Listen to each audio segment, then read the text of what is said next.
Hi, this is Rudolf speaking. You may not know who I am, but you may have seen me in a number of television shows or movies. You are listening to the Movie Raid. It's time for the Movie Raid, and tonight's victim is actor Rudolf Martin, who played in Swordfish and Pig, amongst others. Hello. Hi. What's going on? I don't know. What's going on with you? I don't know, just sitting here in the cold like usual. I'm sitting here in the beautiful Hollywood sunshine. So you've got Pig as an independent film that came out in 2011, and it just recently became on DVD, right? Yeah. I'm not even sure. It came out in probably 2013 or 14, actually, because 2011 is when it started its festival run. So it did about a couple of years, played, I think, 30 to 50 film festivals, national and international. So it did really well, and I went to some of those festivals, and then nobody famous is in the movie. Not easy finding distributor. You know, the film festival success really helps, like a little film like that.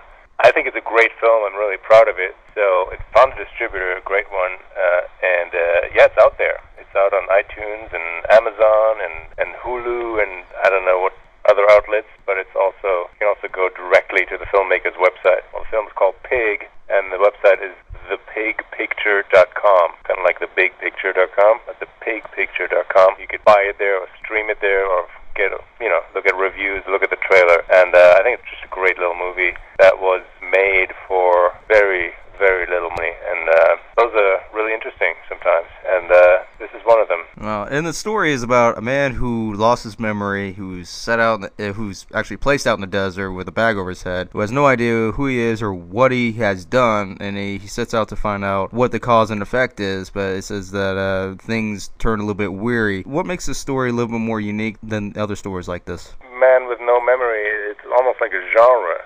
So I think there's several films that have similar subject matter. I think the one that Pig gets compared to sometimes is Memento. It was a little film that came out, 8 years ago, which I really like the film. But I think Pig is different. It's not an action film. It's not sci-fi. It's just a little elements of those genres, but it's more of a psychological thriller. It kind of deals with maybe there is a puzzle definitely in the foreground of the film, so you are very much involved in the puzzle, and there's clues, and I know I've heard of people who've seen it like 3, 4, 5 times, and then they realize like, but it's not that confusing, but it is a puzzle. But what it really is about the psychology and the inner life of somebody that is struggling with regaining his memory and sort of just how memory works, maybe the emotional impact, and basically the who am I and how important is identity. And,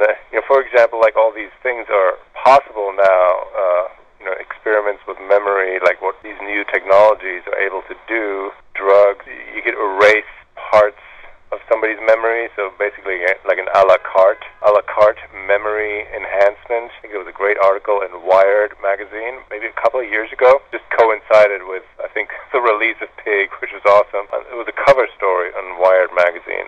Basically, memory, the science of memory is kind of at the center of this film. Yeah, it's just all like within this character that I play. To me, that was very interesting. I think it's a very interesting angle on that genre. It's less action and more just inner life psychology. How would you feel if you didn't remember anything from your past? Do you still have an identity? And I think when we started the film, we were looking at a little documentary. I mean, the script was already written for the film, but in preparation for me and the director, we looked at this little documentary, and that's another one that I highly recommend. That if anybody's interested in this kind of stuff, I think it's called Unknown White Male. It's a documentary, and you can probably find it, like Google it, find it on IMDb or something. It's the story of a man who woke up on the New York subway and had no idea how he got there, had no idea who he was, where he lived, and he just went and checked himself into a hospital. I don't know, the story just sort of takes off from there, and it's absolutely, it's incredible, how he pieces his life back together. And I felt like, the film Pig is very similar. It's just kind of the fictional counterpart to that documentary. So, I was inspired only in terms of how to play this character by watching that documentary. And there's a whole, I think, range of speculation from people, I think, who wondering if the documentary is real or not, or staged, because the people are just a little too good looking and appealing. But I don't know, we looked at it several times and I didn't see any clues of where it might not be real. Anyway, so I highly recommend this documentary, Unknown White Male, and I highly recommend this little film, Pig, that I happen to be in, and they're closely related in many ways. And even though that you're given a character, including, of course, the emotions that comes with, you think it's best to kind of rewrite the character and its emotions to make a new emotion to fit the character? Well, I don't know. I don't know the answer. I mean, it's an interesting question to think about, though, because, for example, you have people with post-traumatic stress syndrome, people coming back from a war and who are struggling with their memories. I don't know. Is it better to just erase them, or is it better to, obviously the best case scenario would be to make peace with them somehow, and sort of it makes you a different person, and most people then say, even though it was a horrible experience, I don't want to live without it. I don't want to forget. But some people just can't process. So in general, I think it's a great thing. It's a great opportunity to help people who are struggling with traumatic memories or children who have witnessed horrible things. And by the way, the film Pig deals with those questions. The danger of it is, if it becomes available, it's kind of like plastic surgery. It's the psychological plastic surgery. Is it going to be abused by a bunch of people who just, I didn't like that date, or I didn't like that vacation, I had a fight with my girl, I just want to forget about it, I just don't want to deal with it, I'm just going to erase that real quick from my memory, or, I just had an unpleasant relationship. Basically use it for things that make you a more superficial person, as opposed to just really life and death, absolutely traumatic things that, make you suicidal. So, it can be a great thing, it can be a bad thing, and the film Pig deals with that. But it's also, some of it I think our psyche does by itself. And what's interesting is also I think in Pig, as well as the film Unknown White Male, they both deal with that question. People sometimes erase their memory as a response to a traumatic experience. Maybe something traumatic happened, and usually they regain it within a few days. And it's interesting how only the episodic memory is erased. So our memory is divided into several, two main parts: the episodic memory and I think it's called the motor memory. No, I forget the word. I'm not a scientist. For example, you can still speak. So you remember how to speak. You remember how the world works. You remember how to write. How traffic works. That you're supposed to stop at a red light. All these things are in a different part of the memory, but you don't remember anything personal. You don't, because that's in a separate part of the brain, and that's what happens to people occasionally, and that's what this film Pig deals with as well, how you can separate those. You still perform your job, like let's say you're a surgeon, and you could still go to work and perform brain surgery. You went to school for it, and none of that is gone. You just don't know who you are anymore, so how is that possible? And not only how is that possible, but isn't that an opportunity to help some people? This all, to me, is a fascinating subject, and that's what Pig really deals with. Just an appealing little film, but it gets you to start thinking about those things. Let's put it that way. But I also recommend that Wired magazine article, and just you'd have to search for it.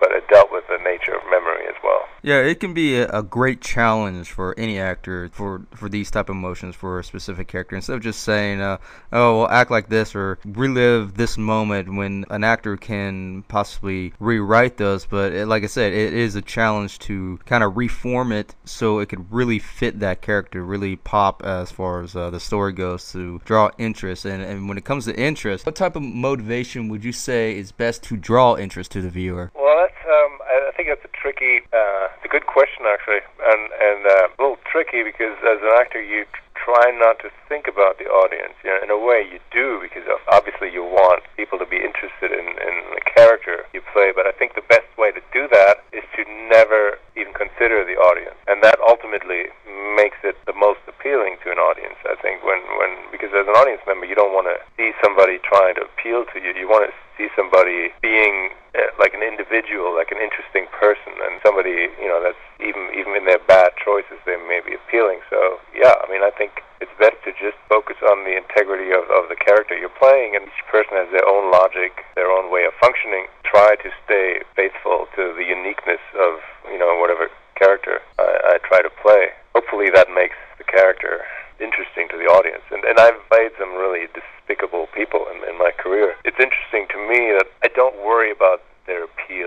human audience, really. I just try to make them find something that makes them tick and make them three-dimensional, make them human, so to speak. Yeah, and how would you exercise drama without leading the audience away from the scene moment? Like, it could be a critical moment, kind of don't want to lead it away without just, a flat line or a flat emotion. Yeah, also, again, I don't worry about that as an actor. I think that's more a producer's, director's, writer's job. You just try to stay true to the moment, as an actor, and it's also an editor's job, to tell you the truth.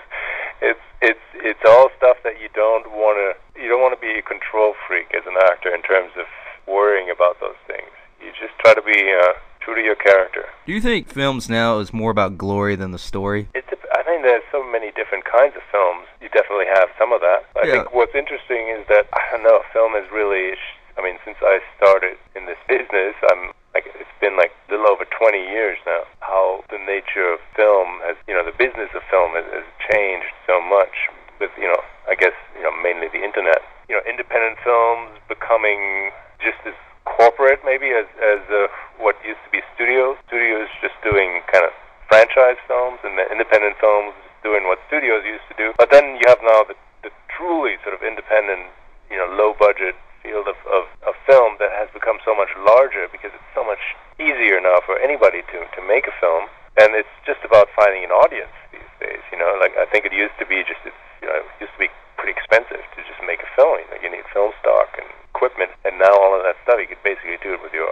smartphone, and you could edit it on your smartphone, basically. You don't need much money at all, so you just obviously need to make something interesting, and I think the biggest challenge these days is for the smaller players is to find an audience. Probably, get your little film into a Walmart or something, but then why would anybody buy it? So you have to, it's not enough to just put a pile of DVDs in a bunch of stores, because people aren't going to buy it unless, they have to have a reason to buy it. So I guess you need a little bit of money only at that part of filmmaking. So is it more about glory than the story? Yeah, I guess as a filmmaker, you have to think about how to sell the movie.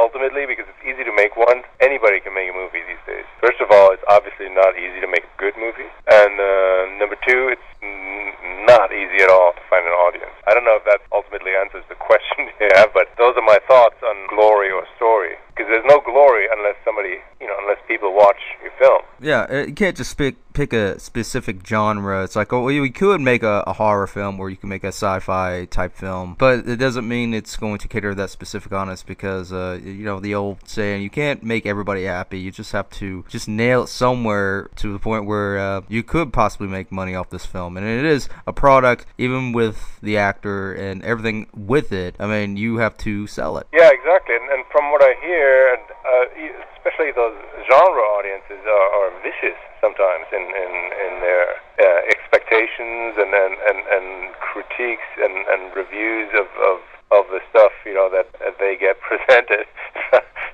So yeah, it's not easy, but it's also a good thing because they're passionate about what they like and what they don't like, and that's really what you want. You want people who are passionate about stories, about film, about ways to tell stories, and that's what's about the so-called genre audiences. And what's interesting about Pig, the film Pig was made as just a straight-up independent film. Maybe it falls somehow between genres, but it was really just about memory and whatever you want to call it. But it was never meant to be sci-fi. I think that the producers realized in the process of applying to some film festivals, I think Sundance said it was too sci-fi for them, and even though it's not a sci-fi film, and then they realized, and then I think they got some really great response from sci-fi audience. So there's a tiny sci-fi component, as you can probably guess from just that it's about memory. It's not really a sci-fi film, but they were really surprised that sci-fi audiences responded very, very positively to this film. So in the final editing process, they kind of enhanced that aspect of it a little bit and said, you know what, we're gonna have to find a way to, if those people really like the film, we will market it to those people, and hopefully not those people only, but we will find, this film will be a little bit more about that, and they made it a little more in that direction in the editing process in terms of just the style, the trailer. and that really worked. I mean, they get a bunch of awards at sci-fi festivals. Yeah. And even though it's, they always say straight up it's not a sci-fi film, it's a small sci-fi component. I guess somehow you have to find an audience. Do you take consideration when it comes to the critique, so to speak, from everyone else? Do you actually take that consideration to become a better actor, even though it doesn't directly go to you, mainly just about the film, but even though you are a part of the project? Well, yeah, I mean, if I feel like I can learn something, of course that's an added reason to do a project, especially when you need added reasons, and you usually only need added reasons when there's not enough money there.